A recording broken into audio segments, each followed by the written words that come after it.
So this is the new tubing. I put it on top of the engine so that I can see the route.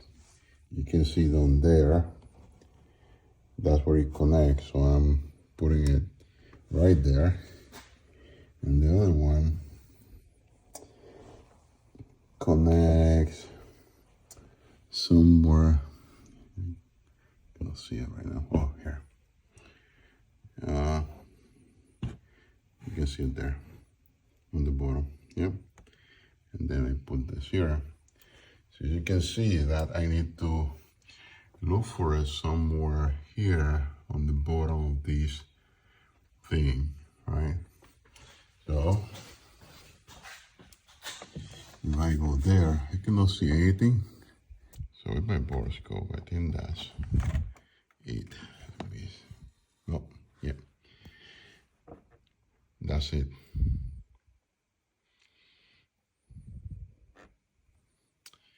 It is somewhere there. You can see the light down there, so it's somewhere down there. Yeah, so I think what I'm seeing here is exactly this thing here. So that hose that has the white dot is the one that connects, this one is the one that connects to that line. And if you follow that, then you'll see that it then goes through and connects to this metal line here that then comes through here, this small one here, and then this one comes all the way and connects back to a hose down there, which then comes here and connects here, right? And this is what my friends in the Macan forum were talking about. And if you can see here, this is the bleed valve for the tank. So apparently what happens is that this tubing connects to the front of the engine, and instead of going this way and connecting here, it goes this way below the intake plenum, and then goes all the way to the rear of the engine, then comes back and connects here. So it takes a rather odd route, and because it goes through the middle of the engine, it's exposed to that heat, significant heat. This is a plastic tubing, and then what happens, it ends up getting brittle and breaking. So some members of the Macan forum have come up with a way to connect directly from here using a hose to here, which then solve the issue of having to take all this intake plenum to replace this hose. This seems like a very bad design. It was either bad or intentional, but it was a really good find from these Macan forum members. And I'm going to do this proactively because I don't want to find myself at a point where this tubing fails in the middle of a trip.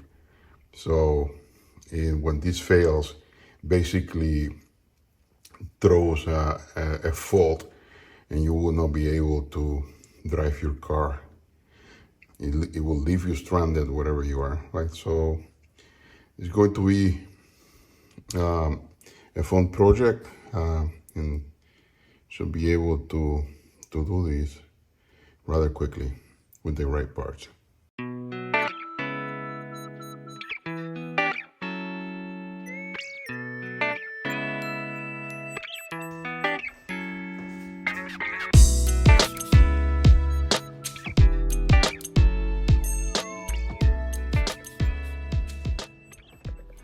All right, so today we're going to do a form of preventive maintenance. It's more of a repair prevention by replacing, or more exactly abandoning in place, this tubing in the Macan. A couple of Macan Forum members, which I'm very grateful for, they discovered these, and they basically caught this end fitting here, and they adapted a hose, and with that hose they connected here, and that solved the issue. And then what they did is then they fish out the tubing the best they could, and then they took all the hoses out from this loop that this thing does, right? So this is what we're going to attempt to do today, and hopefully everything goes well. I had this tubing, it's an OEM tubing, for the longest time because I knew this tubing will fail suddenly and I will have to replace it. So I was dreading the day when this happened, because I had, in order for this to be replaced, you have to disconnect a bunch of things like the intake, manifold, and 100 other things that you need to undo in order to reach this thing. So, all right, so let me start by fabricating the hose. Let's start from there. So this is the part number of the tubing. There are people now that are selling this for very cheap, and then you can just take the fittings out, and that's what we're gonna do. So I don't think you need to buy the Porsche one, because this is really a bit expensive. But as I said, I bought this a long time ago. The materials you're gonna need a T. This is a stainless steel T. Description, or the part list is in the description of the video. You're gonna need a hose. In this case, this is a reinforced silicone hose. It withstands 350 degrees Fahrenheit, which is more than enough to withstand coolant. It's compatible with coolant and antifreeze. That's important. And it withstands a pressure of 85 psi. And normally in this type of cooling systems in the car, you won't see anything beyond 20 psi. So and the reason I bought silicone is because it bends easily. It has a bending radius of 1 inch, whereas a rubber will have a bending ratio of like 2 inches. It would put less pressure in this fitting, as this is bending. So this is why I decided to go with silicone rather than normal rubber. And then to fasten or to secure the hose, I have this hose clamp kit, and these are Origer clamps. We will be using this. Alright, first let's fabricate this.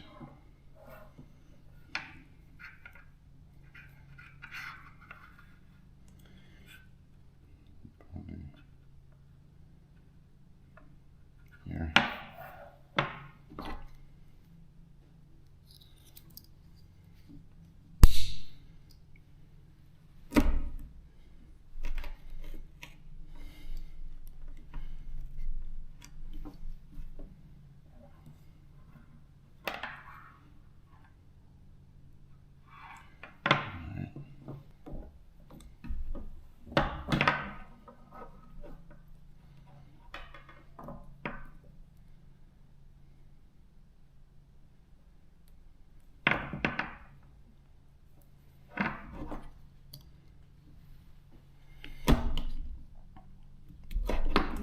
This needs to be exact, so as long as it's close, it's fine.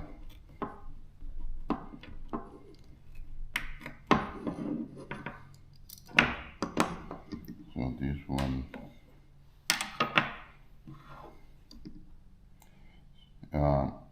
I'm going to do this so that I have this already in the right location. So you can see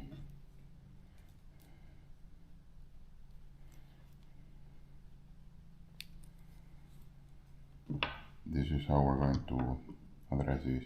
It's going to actually be going on the other side, because instead of looking backwards into the engine, it's going to look forward. So I think that we are okay.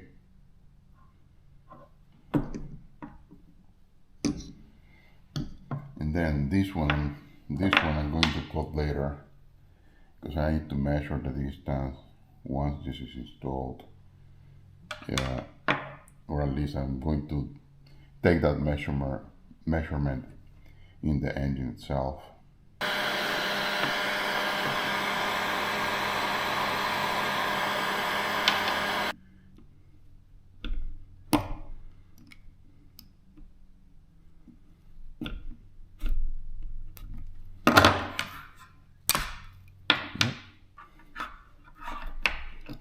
Just cut here.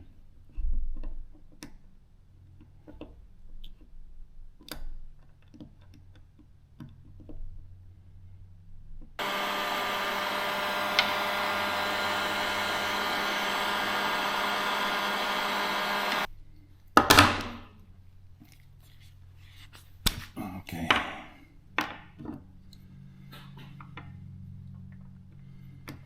Have to be very careful on this one.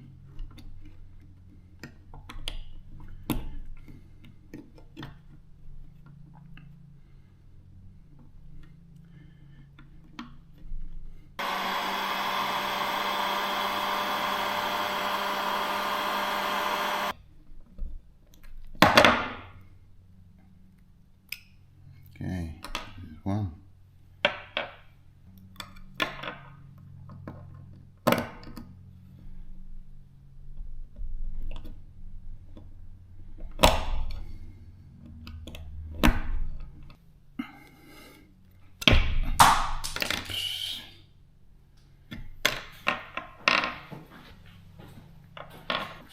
So just a little bit of heat, and then cutting the initial part here, drying it out, and then moving it, and then I think that will do it.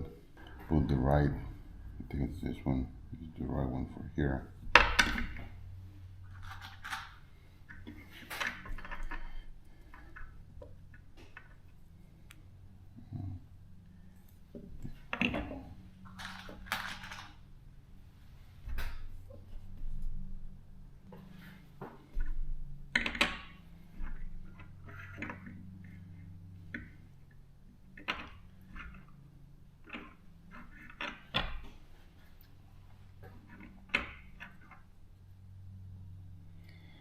All right.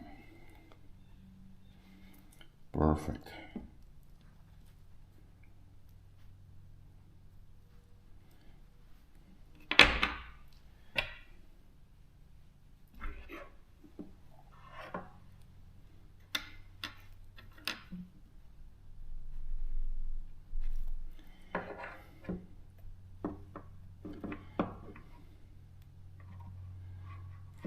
All right. I think that this, like this.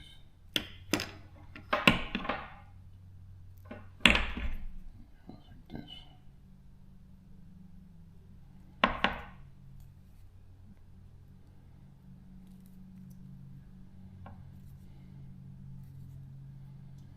All right, now that this is here, then we can install the other piece.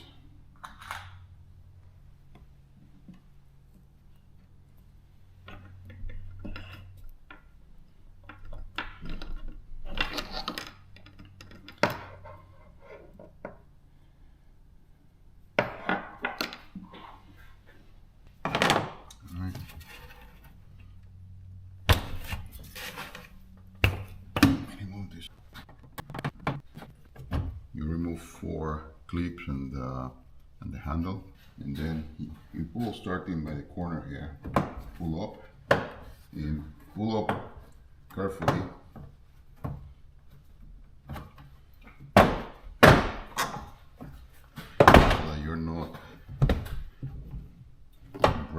clips and then you tilt and pull. To remove this, just slide it up.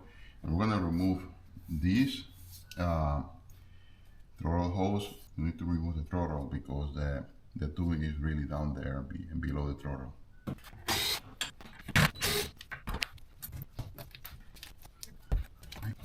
For the throttle, I have this special tool with this,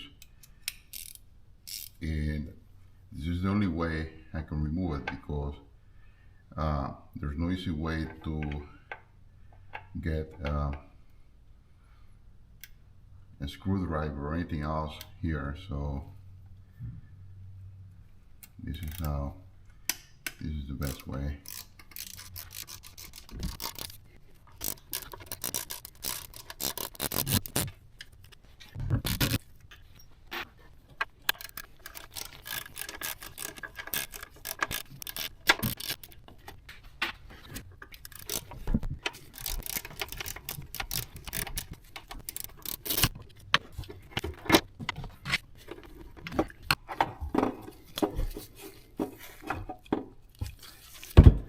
Now we can see the tubing here is here. So we're going to attempt to take this out, and then it goes through here all the way to there. So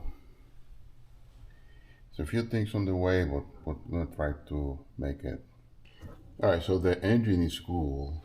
So theoretically, there should be nothing in this tubing, and I'm thinking that if I undo that tubing, there should be either minimal or no coolant coming out. Even though this is full, my only concern is that all this content then by gravity comes out of this tubing. What I will do is I'll disconnect it from here and see if there's anything coming out. And if there's nothing coming out, then most likely there's nothing coming out here.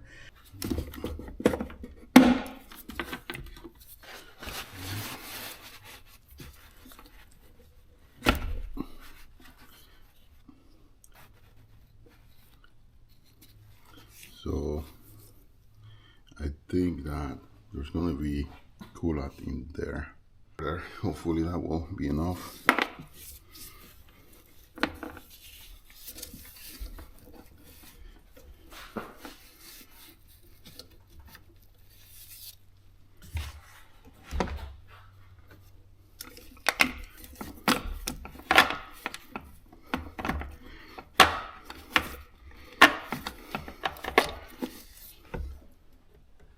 So I'm trying to get this tubing to be below the level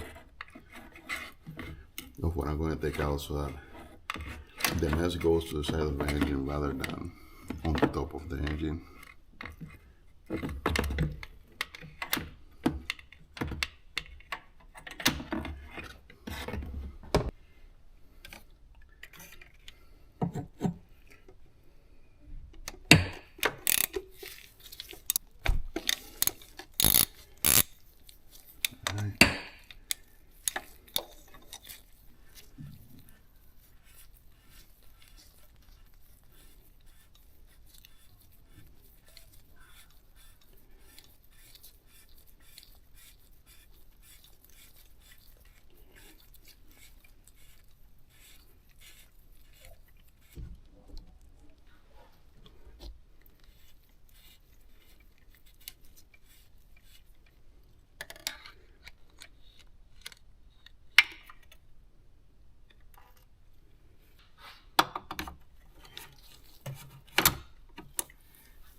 came out.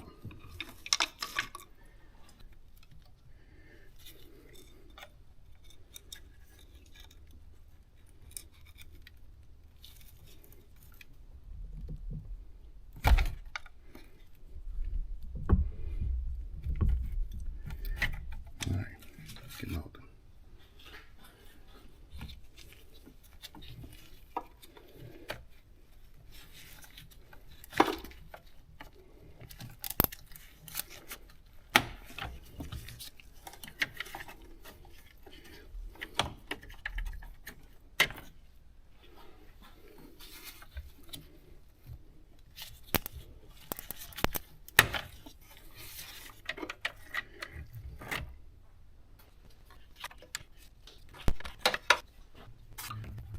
Clean as I can make it.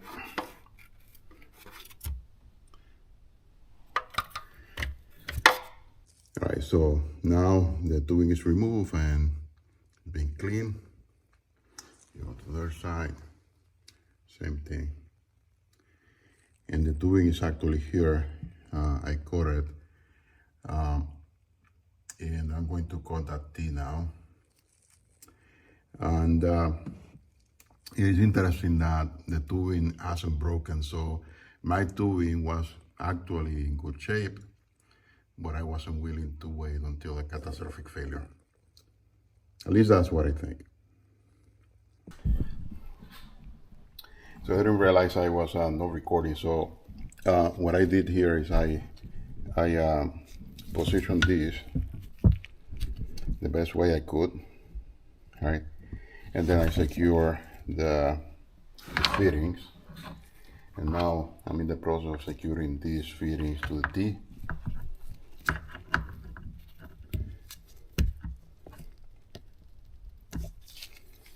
Sorry about that, sometimes it happens,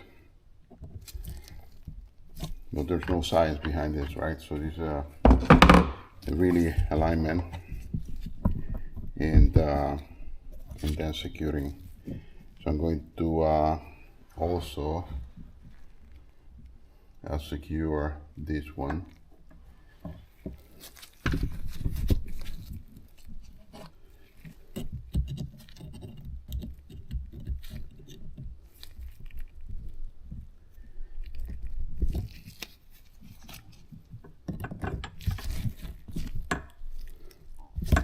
All right.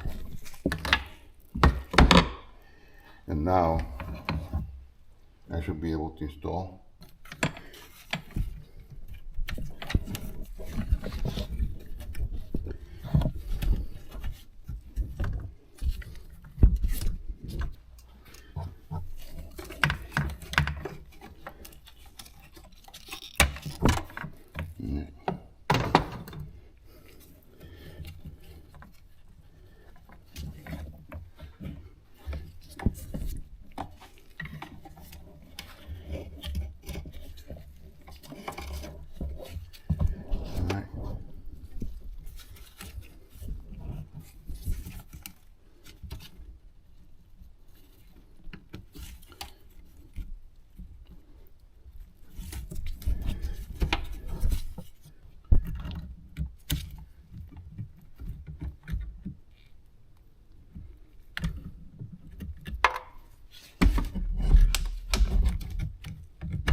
All right.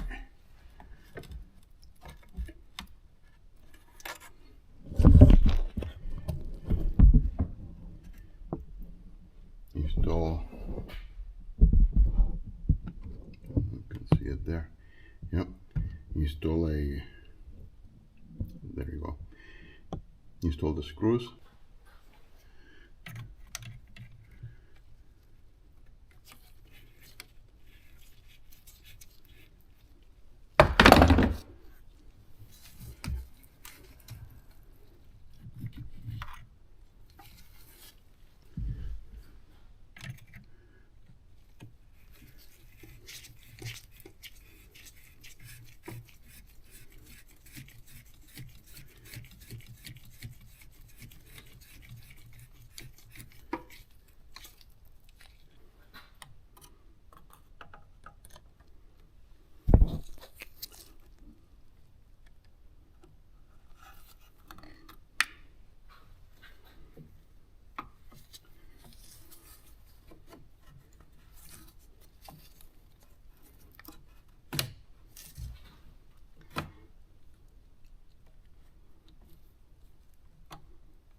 What I'm going to do now is take the, well, recover the hose, whatever it is, and take that fitting out, and then connect that hose to the new hose to this fitting.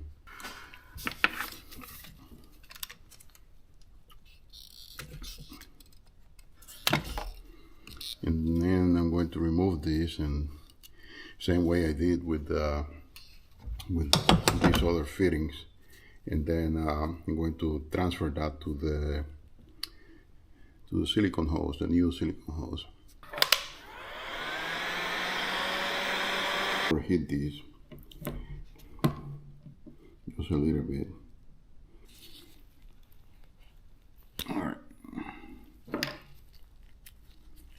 I accidentally caught, when I was doing the O-ring and part of the fitting. So what I'm going to do is I'm going to get some packing material there while I'm inserting the tubing. Hopefully between the packing and the clamp we'll be able to hold that. Then later on I can buy this new one and probably buy it in a 45-degree angle so that it's much better, either 45 or straight, because you'll see this will create an angle in the hose that is going to be strange when I mount it.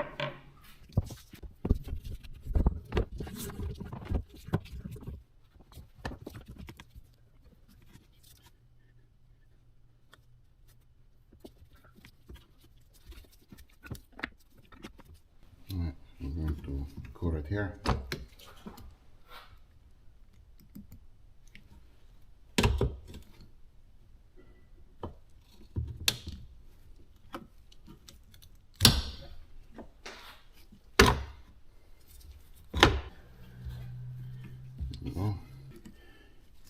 I'm going to put a little bit of packing material here.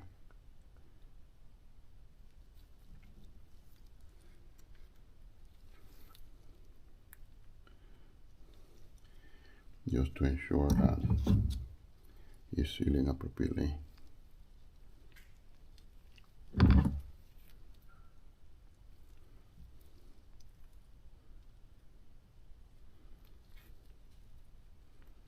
Alright. Like that.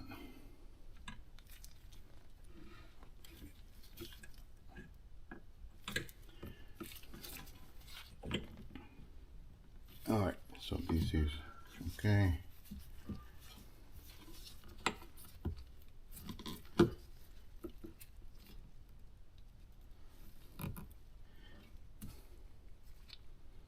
Goes here, and now I can proceed to secure it.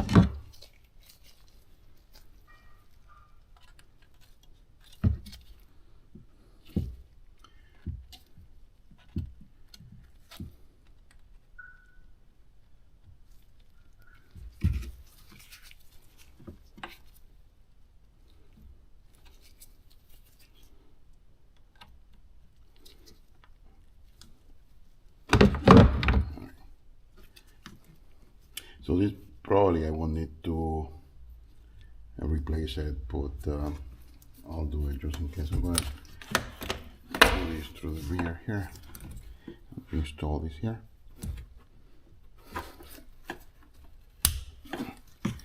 And now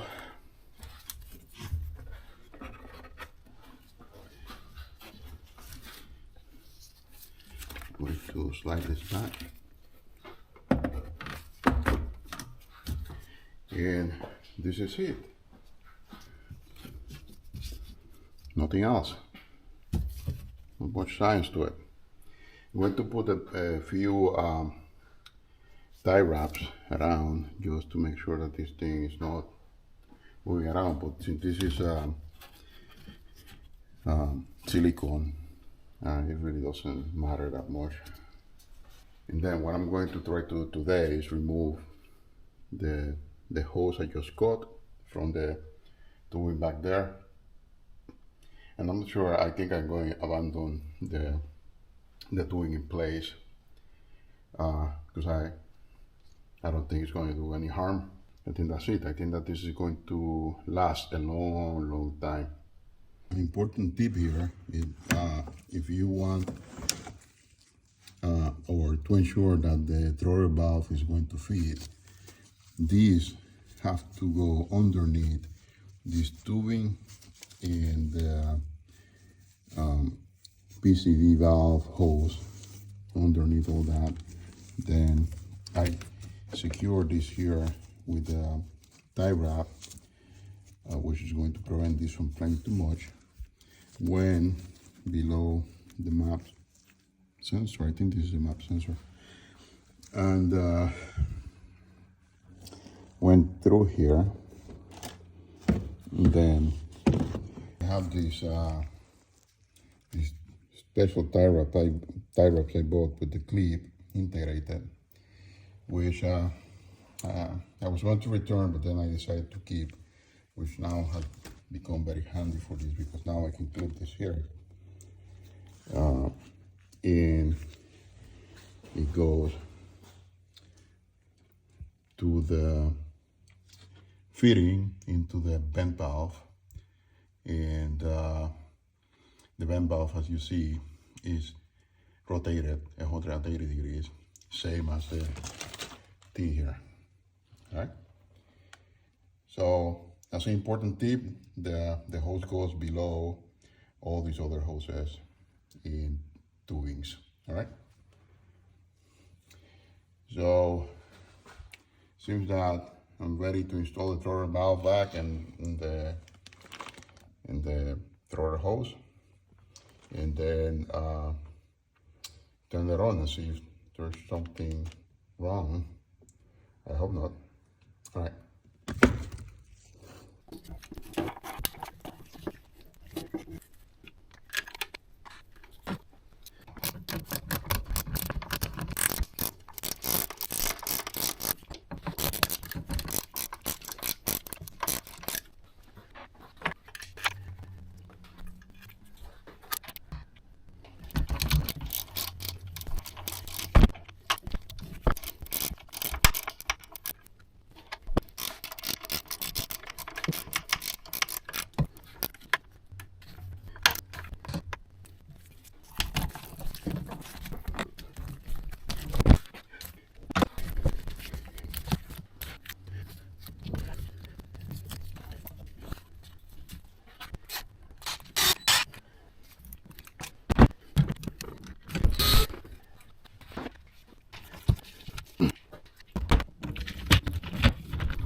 Out. Yes. It's the importance of having the right tools.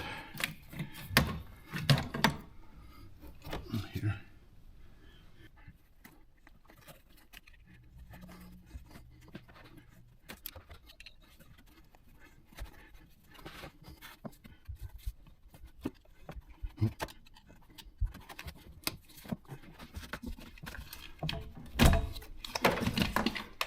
All right, rear, got it out. I think this was the piece that gave me more trouble.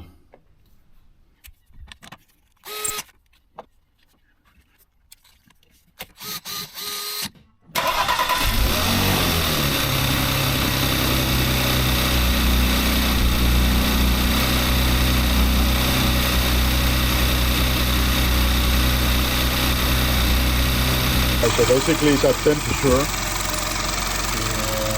everything is looking good.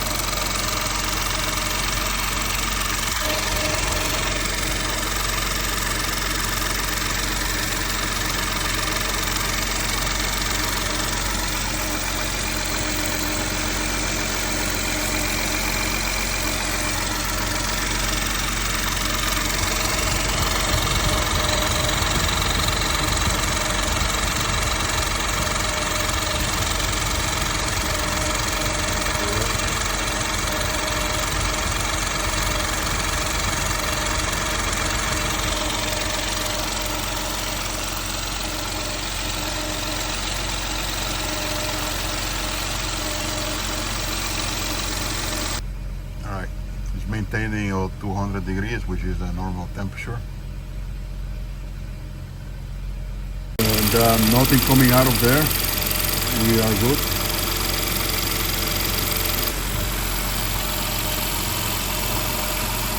All right, so with this, I'm going to reinstall all the covers. I think that we can call this a success. All right, so everything is back in place.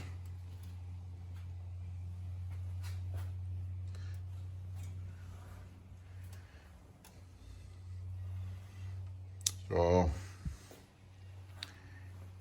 this was a great modification, I think. Even though my tubing was okay, these type of tubings, as I said, it seems that they tend to fail catastrophically. So I'm glad that I did this. It's holding temperature well, and yeah. All right, so thank you for watching, and if you haven't done so, hit that subscribe button. Thank you.